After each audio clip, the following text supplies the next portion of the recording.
안녕하십니까. Welcome back. 이제 여러분들과 함께하는 어법주존 우리 오늘 60번째 시간입니다.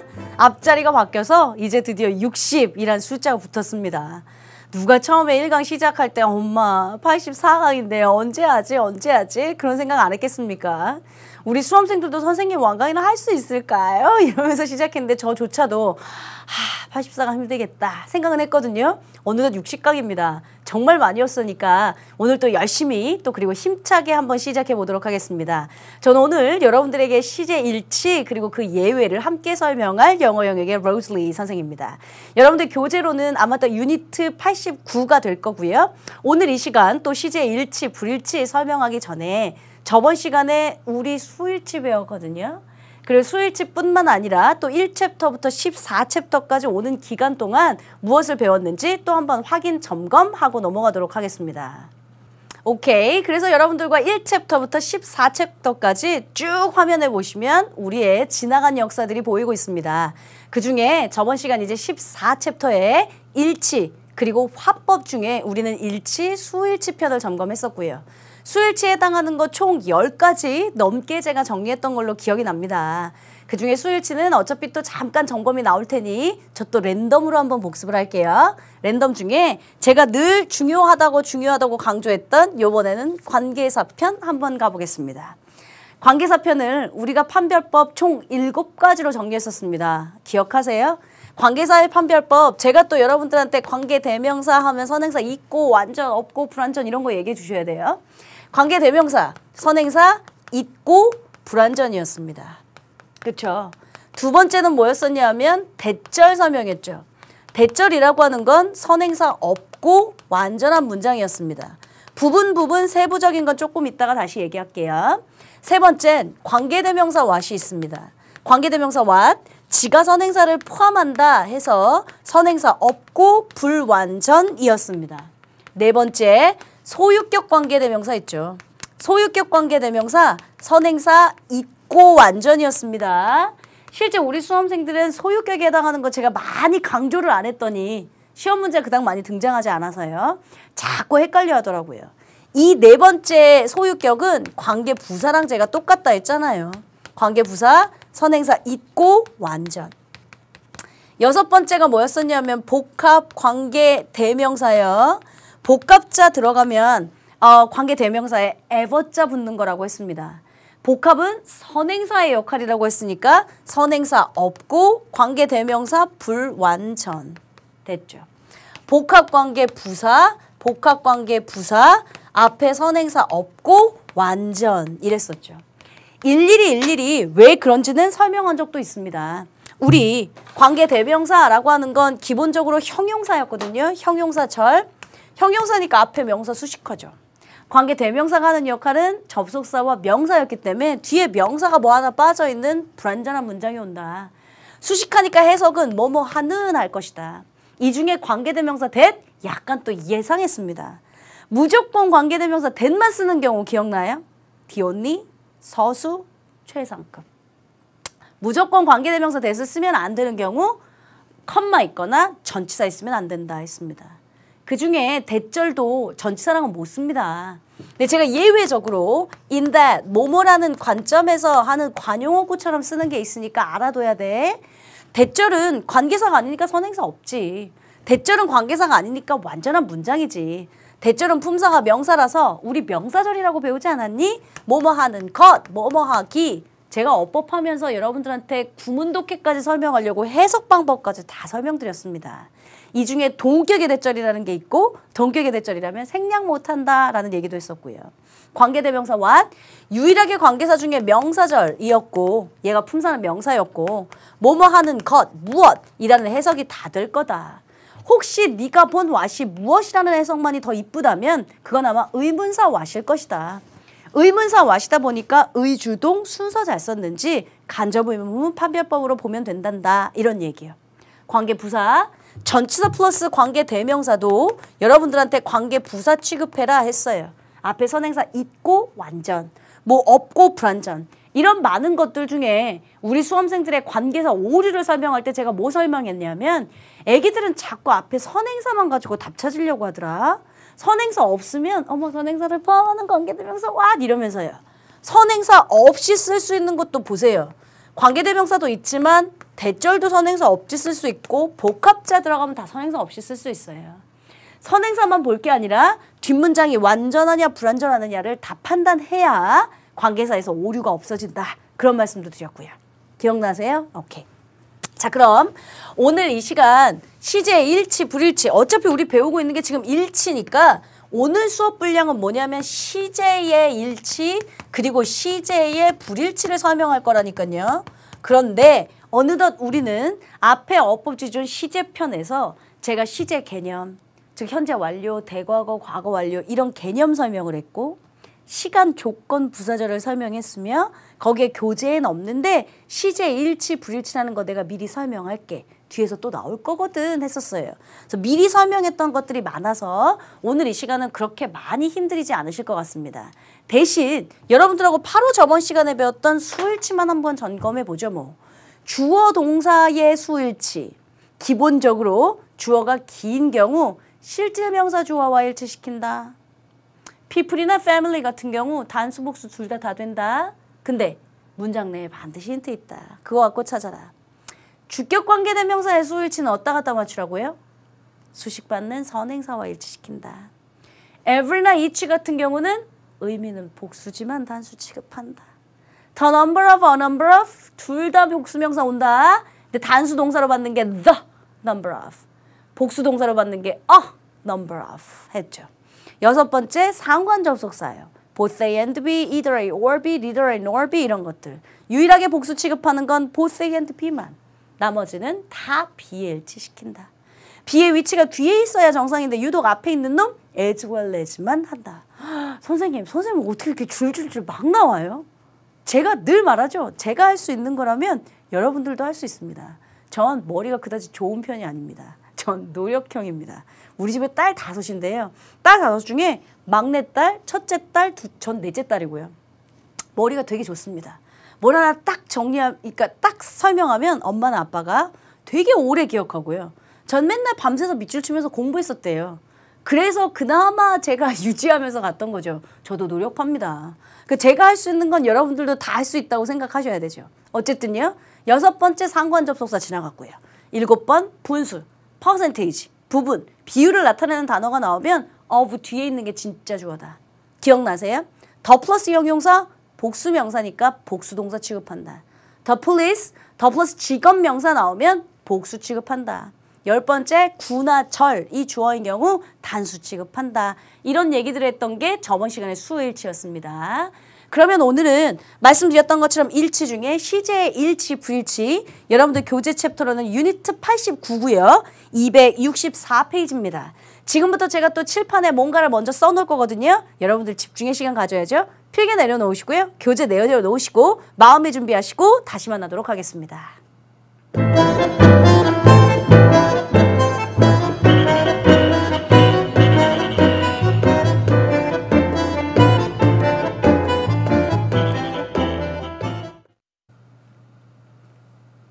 자, 준비가 되셨으면 이제 여러분들과 시제의 일치 그리고 불일치에 관련된 이야기를 시작할 텐데요. 오늘 제가 칠판에 써놨던 많은 뭐 블라블라 있을 텐데 여러분들 입장에선 처음 보거나 생소한 것들이 하나도 없으셔야 정상입니다. 즉 앞부분에서 제가 다 언급했던 내용들을 그냥 우리끼리 오늘 이 시간에 최종 정리 겸 묶어놓는다라는 정도로만 의미를 이해하셔야 좋을 것 같아요. 제일 먼저 제가 칠판에 써놨던 거 시제 일치에 관련된 이야기부터 써놨습니다. 예를 들면 앞에 주절 시제가 현재면 뒤에도 현재를 쓰는 게 맞잖아요. 앞에 주절의 시제가 과거면 뒤에도 과거를 쓰는 게 맞잖아요. 그게 원래 시제의 일치잖아요.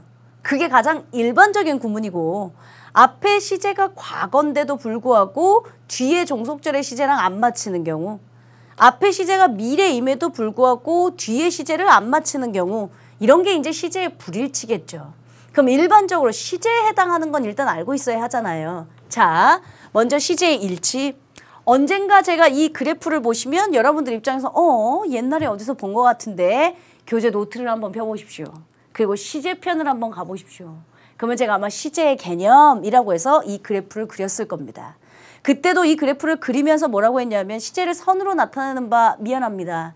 실제 시제를 선으로 나타나는 건 참 미흡하지만 그래도 여러분들의 편의상 이해를 위해 제가 그리겠습니다 했었어요. 현재, 과거, 미래.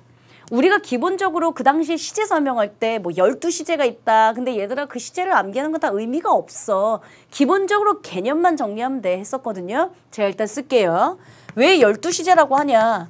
일단 현재, 과거, 미래 이렇게 있다고 치면요. 물론 우리는 과거보다 더 앞선 거고 대과거 이런 것도 있다라고 배운 적이 있습니다.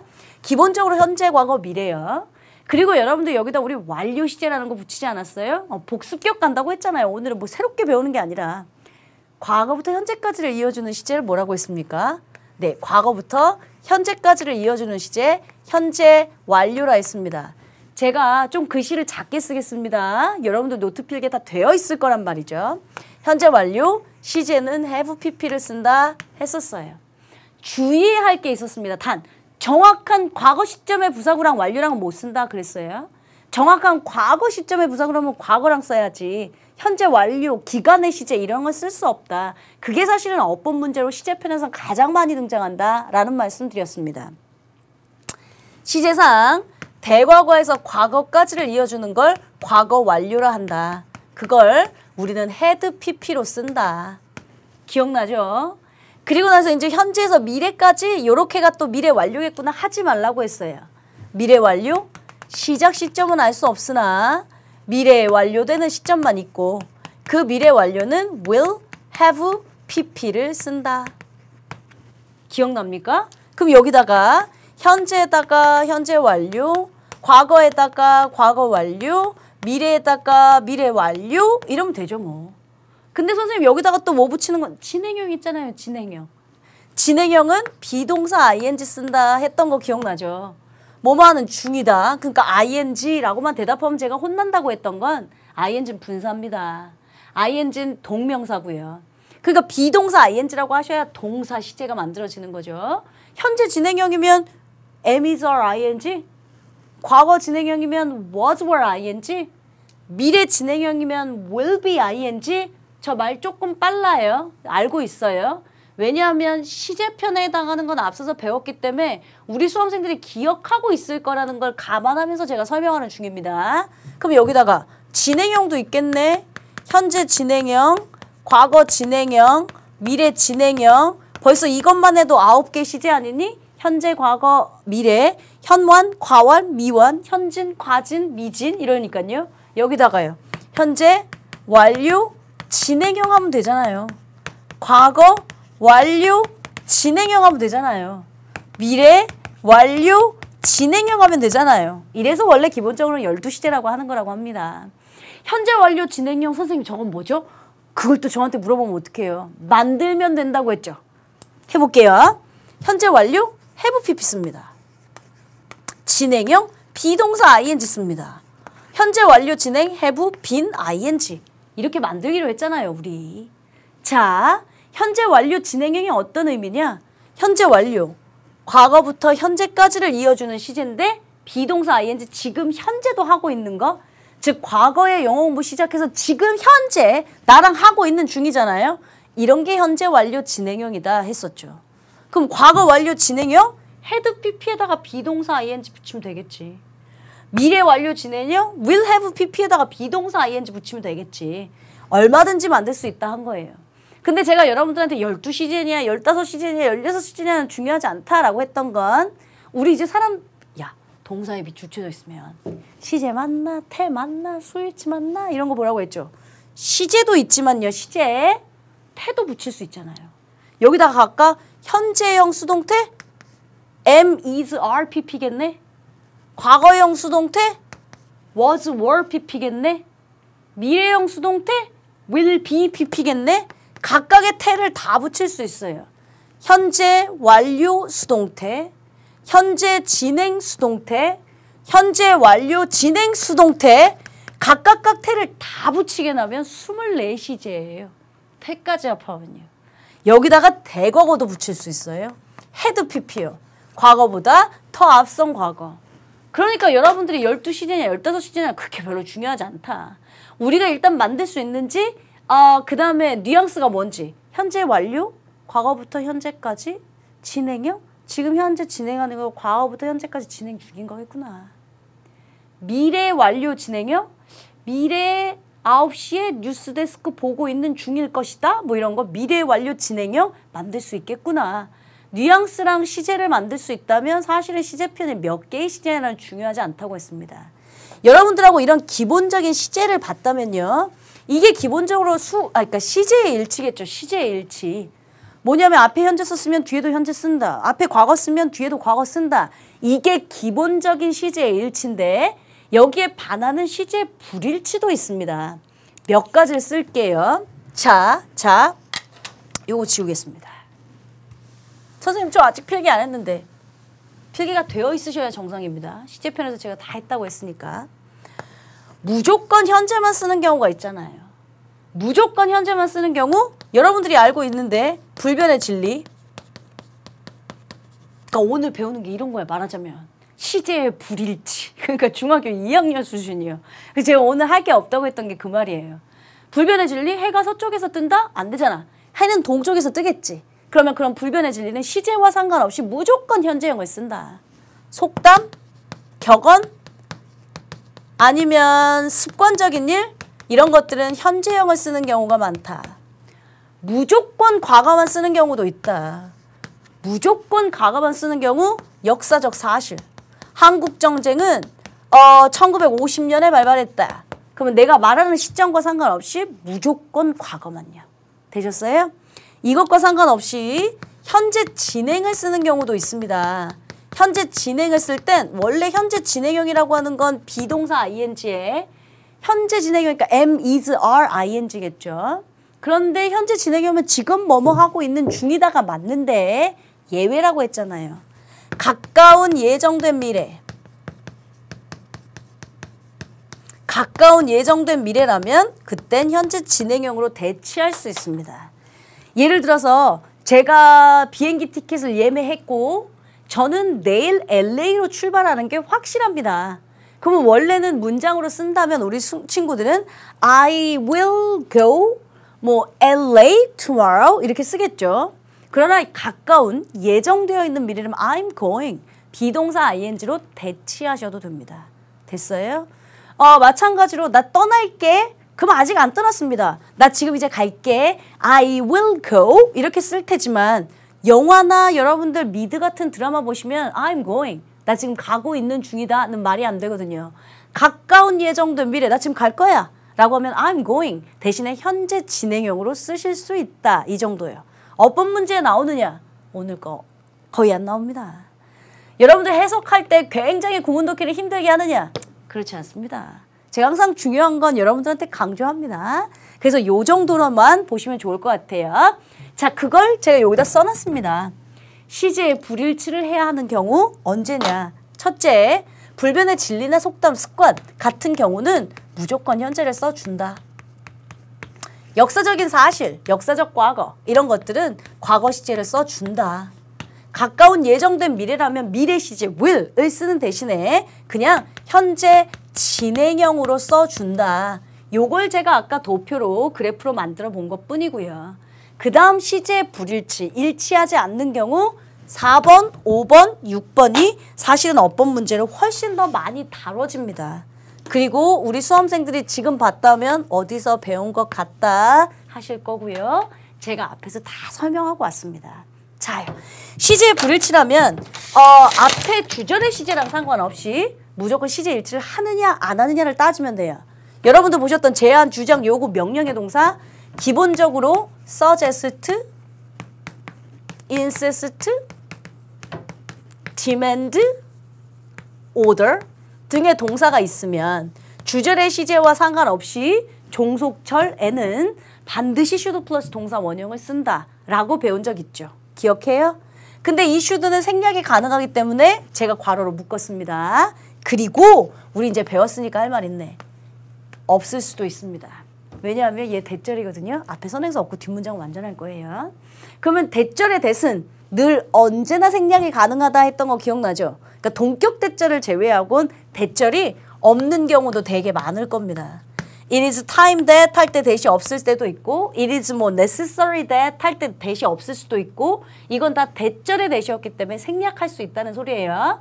어쨌든 그게 중요한 건 아니고 오늘 이 시간은 불일치, 주절에 suggest, insist, demand, order 등의 동사가 있다면 종속절에는 시제 일치랑 상관없이 그 시제 불일치에서 배우잖아. 무조건 should 동사 원형을 쓴다. 됐죠? 근데 제가 여러분들한테 설명했던 거 있습니다. suggest가 얘들아 제안하다 이 뜻 아니고 보여주다, 암시하다 하면 시제 따져야 돼. insist가 뭐뭐 하라고 주장하다, 하자고 주장하다, 권유의 주장이 아니고 사실 근거에 대한 주장이면 그땐 또 시제 따져야 돼 하면서 설명한 건 있지만 기본적으로 제안, 주장, 요구, 명령 시제 일치 안 하고 should 동사 원형 쓴다. 됐죠? It is 감정 이성 판단의 형용사라고 써놨는데 우리 수험생들한테는 제가 야야야야 이러면 뭐가 감정 이성이 판단이니? 그냥 우리끼리 피나임이라고 외우자. 그런 거 기억나요? PT 그 다음 necessary 그 다음에 뭐 important 아니면 natural 그래서 피나임 했었죠. 자 이런 단어들이 나오면 뒤엔 또 종속절, 시제 일치랑 상관없이 무조건 should 동사 원형을 쓴다. 마찬가지로 should는 생략할 수 있고요. 그러니까 말하자면 it was necessary든 it was natural이든 그럼 was면 뒤에도 was 쓰고 싶잖아. 아니라고. 여기가 had pp 대각을 썼다고 해서 여기 뒤에도 had pp를 쓰냐 그건 시제 일치고 시제 불일치의 경우 제한, 주장, 요구, 명령 P9 감정, 이성 판단의 형용사가 나오면 뒤엔 무조건 should 동사 원형을 쓴다. 했던 부분이야. 괜찮으세요? 오케이. 자 마지막입니다. It is time that 주어 should 동사 또는 주어 과거 동사 있어요. 이건 뭐였었냐면 아이고 오랜만이네요. 우리가 가정법 아까 시제하고 있으니까요. 지금 시제 일치 불일치요. 시제하고 있으니까 오랜만에 여러분들 저랑 가정법의 세계로 한번 복습합시다. 가정법 설명하고 다시 내려오겠습니다.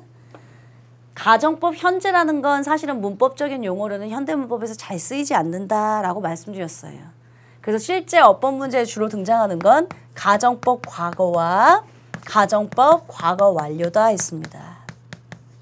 아니 선생님 갑자기 시제 일치 불일치 하다가 왜 이걸로 넘어간대요? 뭐 이유가 있으니까요. 가정법 과거는 어떨 때 쓰는 시제였는지 기억나요? 네가 기억난다면 진짜 너무 멋있는 수험생일 것 같아. 가정법 되게 오래전에 했거든요. 가정법 과거, 현재 사실, 반대 가정. 멋있습니다. 가정법 과거, 현재 사실, 반대 가정. 가정법 과거 완료, 과거 사실, 반대 가정. 멋있습니다.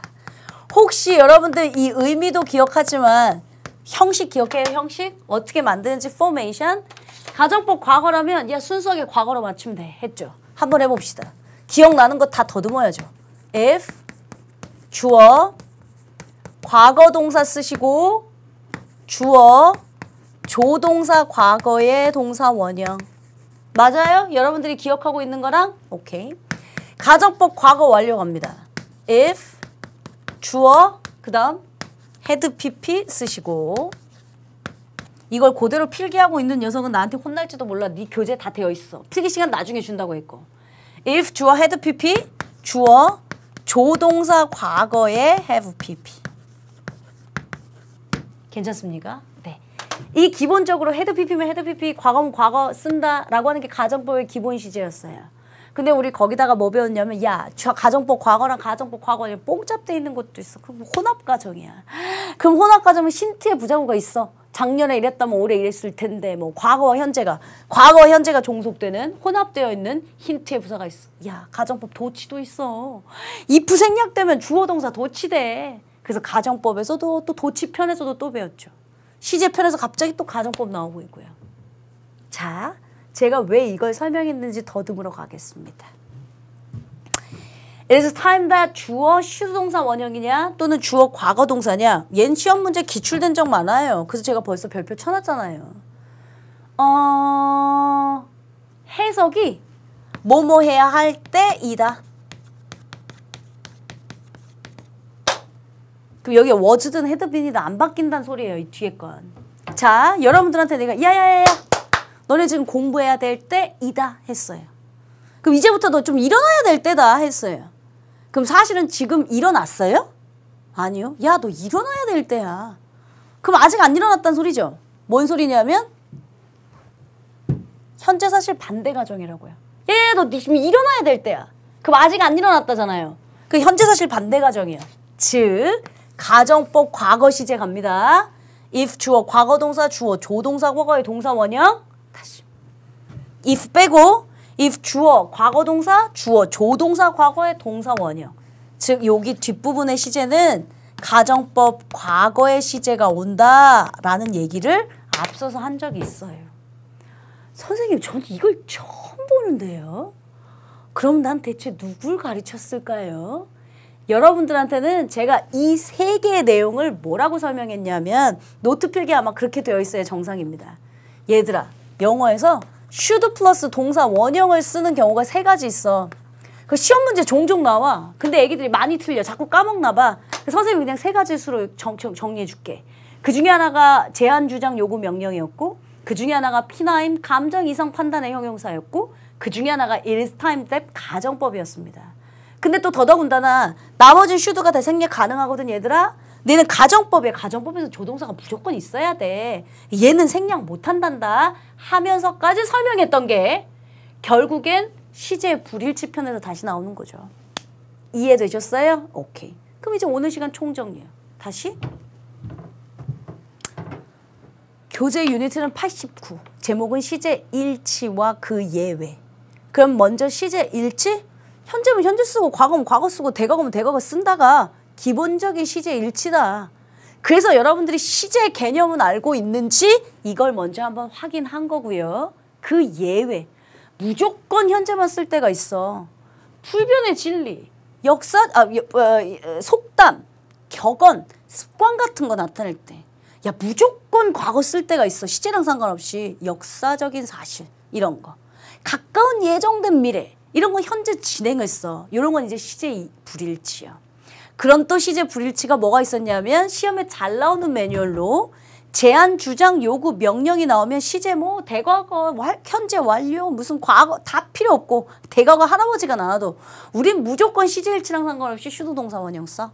그런 거랑 똑같은 게 피나임, 감정, 이성 판단의 형용사들이 있었어. PT, necessary, natural, important, blah blah blah blah 같은 것들 나오면 시제 앞에 게 뭐 was든 had, been이든 is든 다 필요 없고 무조건 should 동사 원형 쓰면 돼. It is time that 얘 가정법 같은 거야. 일어나야 될 때다. 즉 아직 안 일어났어. 현재 사실 반대 가정에 가정법 과거 시제를 써. 여기도 should 동사 원형이 들어가니까 조심해. 이렇게 보면 총 6가지가 여러분들한테 설명하고 싶은 시제 불일치 전부라고 생각하시면 돼요. 되셨어요? 그럼 제가 설명한 내용이 어디에 있는지 교재 한번 확인하겠습니다. 교재 여러분들 264페이지요. 264페이지 하단에 보시면 A 시제 일치 있습니다. 시제 일치 밑에 거 한번 읽어볼까요? 주절의 시제와 종속절의 시제 사이에 일정한 관계가 있고 이 관계를 따르는 것을 시제 일치라고 한다. 그러니까 주절과 종속절을 현재면 현재, 과거면 과거, 대거면 대거 맞춘다. 이게 시제 일치다. 기본적인 시제 일치를 맞춰놓은 거 예문 쫙 보시면 돼요. 그리고 이제 265페이지 하단 시제 일치의 예외 한번 읽어볼게요. 시제 일치의 예외 읽을 게 아니라 여러분들 265페이지 하단에 보시면 형광펜 준비하시고요. 일반적인 진리, 항상 현재, 현재의 사실, 습관, 항상 현재로 나타낸다. 에다가 밑줄이에요. 그게 뭐냐면 이거였습니다. 불변의 진리, 속담, 습관, 습성을 나타내는 것들은 현재로 쓴다. 괜찮아요? 페이지 넘기실까요? 페이지 넘기셔서 266페이지 맨 위에 상단에 가시면 역사적인 사실, 항상 과거 시제로 쓴다. 에다가 형광펜 이거였습니다. 역사적인 사실을 나타낼 때. 교재는 예정된 미래 이런 거 없습니다. 가까운 예정된 미래라면 현재 진행형 쓴다. 그것도 제가 칠판에 따로 정리한 거고요. 됐어요? 그리고 나서 교재엔 아예 없는 내용까지 제가 옛날 것까지 다 끌어모아서 여러분들 복습 겸 시제 불일치 겸 6가지 경우의 수로 만들어 놓았으니까 오히려 항상 교재보단 제가 설명하는 게 훨씬 더 광범위하기도 하고 조금 더 자세하기도 하고 라고 생각하시면 돼요. 그리고 너무 지엽적이고 소소한 부분은 저도 과감하게 교재 내용 버릴 건 버릴 거고요. 되셨어요? 이렇게 해서 여러분들하고 오늘 새롭게 배운 게 하나도 없죠? 필기 시간 먼저 드릴게요.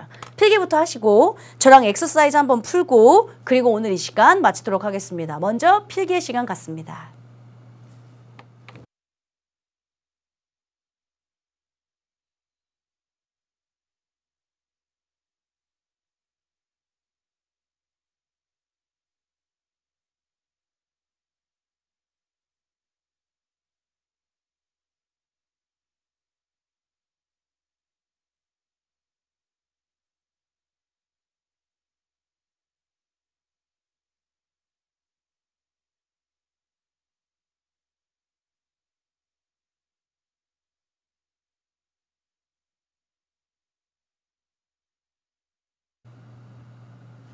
자, 필기 다 하셨으면 이제 여러분들하고 본격적으로 엑서사이즈 2 문제를 한번 풀어보도록 합니다. 교재 진도 페이지로는 266페이지야. 자, 괄호 안에 동사를 문맥에 맞게 고쳐 쓰세요. He hoped he can get there on time. 그는 희망했습니다. 그가 제때 거기에 도착하기를. 일단 기본적인 시제일치 물어보는 거예요. 시제가 과거니까 얘도 마찬가지로 could 시제일치 과거형으로 맞춰주는 게 좋겠다. 이거 물어봤던 거. 2번 We were taught at school that the square of 10 be 100. 우리는 이렇게 가르침을 받았습니다. 학교에서요. 뭔 가르침을 받았냐면 10의 스퀘어 사각형은 100? 또 이러지 말고 10의 제곱은 100이다 라고 하는 것을 배웠다. 마찬가지로 사실은 여기 teach가 누구누구에게 뭐뭐을 가르치다 해서 간접 목적어, 직접 목적어, 목적어 2개 있어야 하는 동사입니다. 뒤에 보시면 대절 목적어 하나 있지만 사형식 동사는 목적어 둘 다 있어야지만 능동태였기 때문에 목적어 하나밖에 없어서 지금 또 마찬가지로 수동태 된 거 이것도 여러분들 태 한번 보시면 되죠. 어쨌든 10의 제곱은 10이다 라고 하는 거 불변의 진리요. 불변의 진리라면 무조건 현재형 시제를 쓴다. 그러니까 is 쓰는 게 정답이겠네요. 괜찮으십니까? 오케이. 자, 그리고 나서 다음 문제로 한번 가볼까요? The teacher said that Mozart to write his first symphony at the age of 8. 우린 대체 뭐 한 거니? 선생님이 우리에게 말하기를 모차르트는 그의 나이 8살 때 그의 첫 번째 심포니를 작곡했다고 말했다. 우린 8살 때 막 곱셈 막 2는 4, 2, 3은 6 이런 거 외우고 있었는데 모차르트는 그때 심포니를 작곡했다네요. 어쨌든 역사적인 사실입니다. 그러니까 말하자면 우리 수험생들은 만약에 시제 일치를 한다라고 가정하면 선생님이 말하셨네.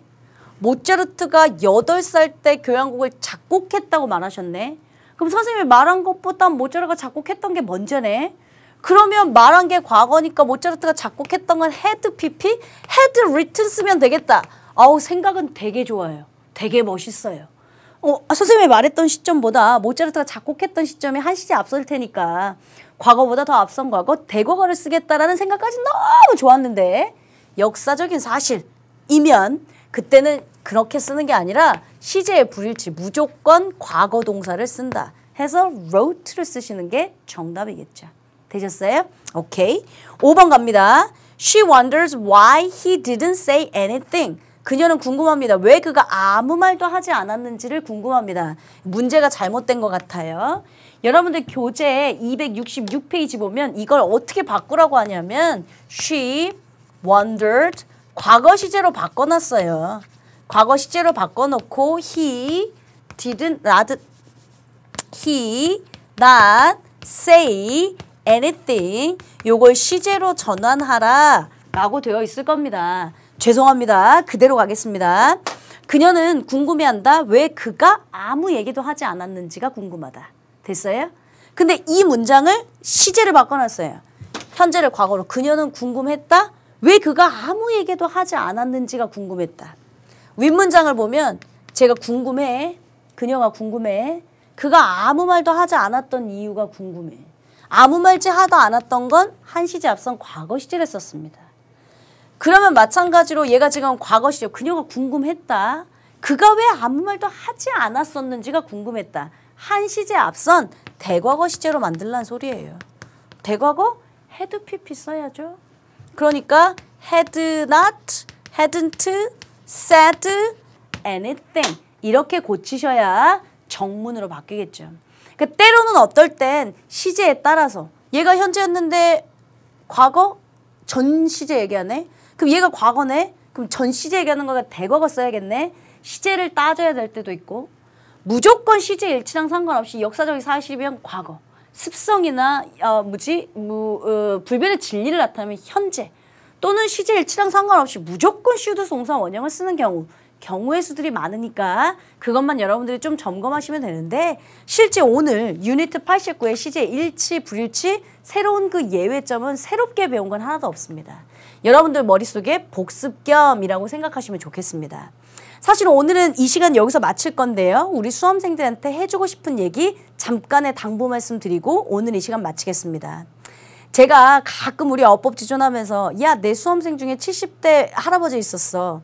그분 한의대 가셨어. 그런 얘기들 몇 번 한 적 있죠. 제가 누적 수강생이 175만 명이 넘는다고 했습니다. 그리고 EBS에서 우리 촬영을 하고 나니까 뭐 전국에 있는 수험생들이 많이 보니까요. 누적 수강생은 지금 주적 훨씬 더 많아지고 있습니다. 제가 누적 수강생의 숫자를 자랑하고 싶은 게 아니고요. 그 숫자가 많다고 적다고 그 얘기를 하고 싶은 것도 아니고요. 그 안에 똑같은 선생이 똑같은 지문을 여러분들에게 가르치고 있습니다. 지금 화면을 보시고 있는 친구들 안에도 1등급도 9등급도 나란히 존재합니다. 왜 내가 똑같은 수험생들을 똑같은 강의를 가지고 가르쳤는데 어떤 친구는 1등급이 되고 어떤 그 친구들은 9등급이 되냐고요. 제 수험생 중에 할아버지 이야기를 잠깐 전해드릴까 합니다. 오늘 처음 얘기를 시작합니다. 사실은 그 할아버지가 제가 강의를 할 때요. 제 현장 강의엔 대부분 수험생들이 200명이 넘게 앉아 있습니다. 최소. 그런데 그 200명이 넘게 앉아 있는 학생 중에 유독 할아버님이요. 제 바로 앞자리에 앉아 있습니다. 근데 여러분들도 제가 수업 들어보시면 알겠지만 제가 이제 불쑥불쑥 반말이 튀어나올 때가 있거든요. 그러니까 야, 이해했어? 이러고 있는데 할아버님이랑 눈이 마주치면 내가 얼마나 부끄럽겠니. 가끔씩 제 현장 강의에 학부모님이 수업을 들으시는 경우도 있습니다. 왜냐하면 전 뭐 이렇게 인강으로 대치해 주세요 이런 걸 안 하거든요. 현장 수업 빠지면 땡. 그 부모님들이 대신 와서 필기해보고 수업 다 듣고 자식한테 알려주는 경우도 있고요. 제 강의실엔 학교 선생님들 방학 때 와셔서 수업 들으시는 분들 많고요. 학원에서 자기가 1타가 되고 싶다며 학원 선생님들 수업 들으시는 경우들 많고요. 공무원이 되고 싶은 이제 대학교를 졸업한 사회인인데 공무원 공개를 하겠다고 기본적인 강의를 듣겠다고 오르신 친구들 많고요. 그러니까 단순히 제 강의실에는 19세, 18세, 20세 수험생만 듣는 게 아니라 참 나이 드신 분들이 많이 듣습니다. 근데 그중에 70대 노인분을 가르친 건 제 인생이 처음이었거든요. 그게 사실은 10여 년 전의 일입니다. 근데 어쨌든 그 분이 앉아 계시는 게 되게 부담스러운 거예요. 대체 이분이 손자 대신에 와서 수업을 듣는 것도 아니신 것 같고 너무 궁금하지. 왜 수업을 듣는지가 너무 궁금했어요. 그런데 제가 그 할아버님한테 왜 수업 들으세요? 라고 물어볼 용기는 없었어요.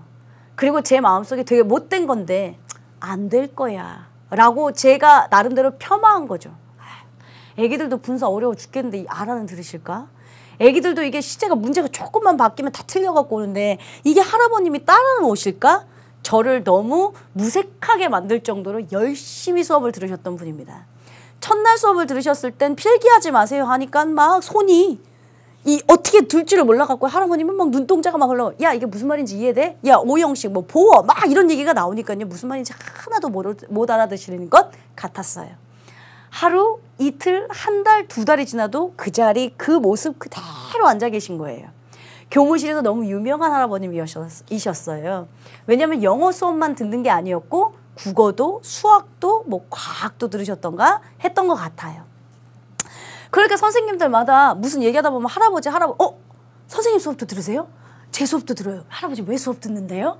아무도 감히 여쭤보신 적은 없습니다. 어느 날 제가 아주 용기를 냈습니다. 할아버님 왜 수업을 들으세요? 여쭤봐도 됩니까? 라고 물어봤어요.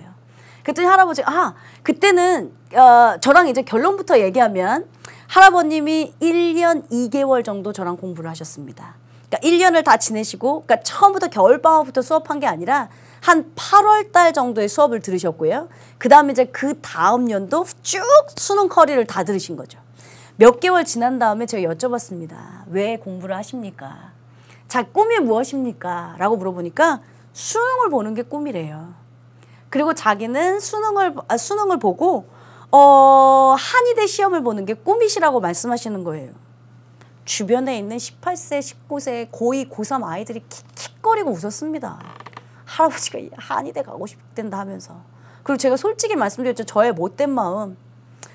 힘드실 텐데, 안 되실 텐데. 그런 마음이 저도 있었습니다. 근데 할아버님 말씀이 되게 가관이셨어요. 자기가 어렸을 때는, 그 당시에 이제 70대셨으니까, 어렸을 때는 전쟁 나고 전쟁통에 먹고 살 게 없어서 먹고 사는 게 너무 바빴다고. 그런데 조금 이제 먹고 살만해지고 먹고 살만해지니까 자식들 뒷바라지 하느라고 자기를 돌볼 겨를이 하나도 없으셨다고. 근데 이제 자식들도 다 시집장가를 가고 나니 이제 나도 먹을만해지고 여유도 생겼는데 돌아보니 아무것도 없었다고. 그냥 공부를 하고 싶다고. 그래서 수능을 보고 싶다고.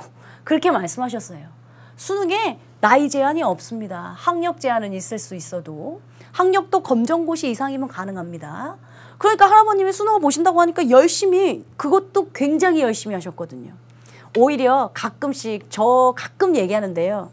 전 잘난 척하고 자뻑이 심한 1등급을 굉장히 싫어합니다. 자기가 마치 모든 걸 다 알고 있는 듯, 모든 걸 다 이해하고 있는지 자뻑이 심하고 열심히 하지 않는 1등급을 싫어합니다. 전 간절하고 눈빛이 초롱초롱하고 뭐라도 더 배우고 싶어하는 그런 2등급을 훨씬 더 좋아합니다. 할아버님이 그러셨어요. 아무것도 모르시니까요. 하라는 대로 하는 거죠. 아무것도 모르시는 거니까요. 창피한 게 없으신 거죠. 뭐가 끝나면 수시로 질문하려고 오셨고요. 뭐가 끝나면 옆에 있는 고2가 됐든 고1이 됐든 뭔지 물어봤고요. 1년 반이 지났습니다. 그렇게. 결과를 말씀드렸죠. 제가 아까 한의대 합격하셨다고요. 이제 수능이 끝나고 나면 선생님들이 이제 교무실에서 가끔, 이제 저희는 단과긴 하지만 아이들이 이제 그러니까 정시 가나다군 상담을 하겠다고 찾아오거든요. 우리는 수업이 없어도 사실은 교무실에 이렇게 쫙 있습니다. 새벽같이 할아버지가 오셨습니다. 할아버지가 오셨는데 검정 비닐로를 갖고 오셨습니다. 검정 비닐. 그러니까 학생들이 대부분 선생님들을 찾아올 땐 뭐 선생님 감사합니다, 꽃, 뭐 케이크 이런 거 갖고 오는데요. 할아버지 검정 비닐 뭐예요? 했더니 새벽에 경동시장에 가셔서 인절미를 새롭게 아주 제가 갑자기 또 울컥합니다. 따끈따끈하게 선생님들한테 너무 감사한데 주고 싶은 게 자기가 성의를 보일 수 있는 게 지금 막 뛰어온 정말 따끈따끈한 그 인절미여서 그걸 경동시장에 막 뛰어가서 새벽에 갖고 할아버님 집에 품에 끼고 오신 거죠. 선생님들한테 식지 않은 걸 주고 싶어서요. 그래서 저희가 이제 물어봤죠. 선생님 아까 어떻게 되셨어요? 그랬더니 자기가 합격 명단에 있더라라고 말씀하셨어요. 다 놀랬습니다. 그리고 거기 있는 선생님들 다 같이 울었습니다. 인절미 저 또 울컥하는데요. 다 너무 감사하게 잘 먹겠다고. 근데 할아버지 그 뒷말씀이 더 멋있으셨습니다. 일단 제 손을 꼭 잡으시면서 자기가 피난 나오면서 그때 뭐 이제 뭐라 그러죠? 그런 거? 미군 부대에 좀 있어서 영어를 말할 수는 있었는데 수능에 나오는 게 뭔지도 몰랐고 자기는 ABC도 잘 모르던 사람이었다. 근데 로즈리 선생님이 욕을 하시든 뭐 화를 내시든 뭐가 됐든 나를 1년 반 동안 잘 가르쳐 주셔서 내가 여기까지 왔고, 그리고 선생님한테 다른 건 다 됐는데 제가 항상 말했던 셀프 이스팀이요. 남들이 안 된다고 하는 거 신경 꺼. 너가 너만 믿으면 돼. 남들이 안 된다고 하는 거 네가 증명하면 돼. 라고 했던 제 수업 시간에 했던 말을 너무 기억하고 계셨던 거예요. 거기에 용기를 얻고 긍정의 희망을 얻어서 자기가 여기까지 다 달려왔다고. 제 손을 꼭 잡으시면서 인절미 주시면서 얘기하니까 제 입장에서 제가 10년 전이니까 저 아마 얼마나 나이가 어렸겠어요. 저도 같이 막 눈물을 흘리면서 감사합니다, 감사합니다 했죠. 그 뒤에 말씀이 훨씬 더 멋있으셨습니다. 그래서 그래서 할아버지 그럼 이제 등록은 하셔야죠 했더니 제가 왜 등록합니까? 전 등록을 안 할 겁니다 하시는 거예요. 남들이 가고 싶다는 그 한의대에 가장 좋은 학교에 붙었음에도 불구하고 안 가시겠다는 거예요. 왜 안 가십니까? 하니까요. 나이가 70인데 내가 지금 거기 들어가서 침술 배우고 뭐 해서 나와서 한들 손 떨려서 이거 남들한테 침이나 주겠냐.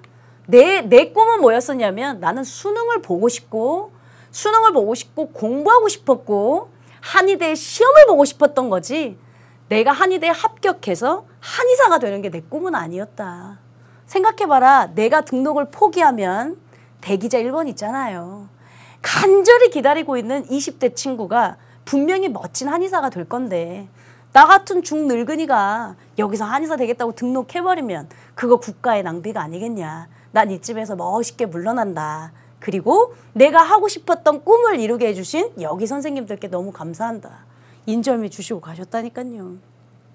그래서 우리가 그때 교무실에 앉아서 얼마나 넋놓고 울었는지 모릅니다. 저는 여러분들한테 제가 늘 수업 시간에도 가끔 그 얘기했죠. 난 네가 1등급인지 9등급인지 관심이 없어. 그리고 난 네가 1등급인지 9등급인지 알고 싶지도 않아. 지금의 네 성적이 아닐 테니까 우리가 수능 그날만 잘 보면 돼.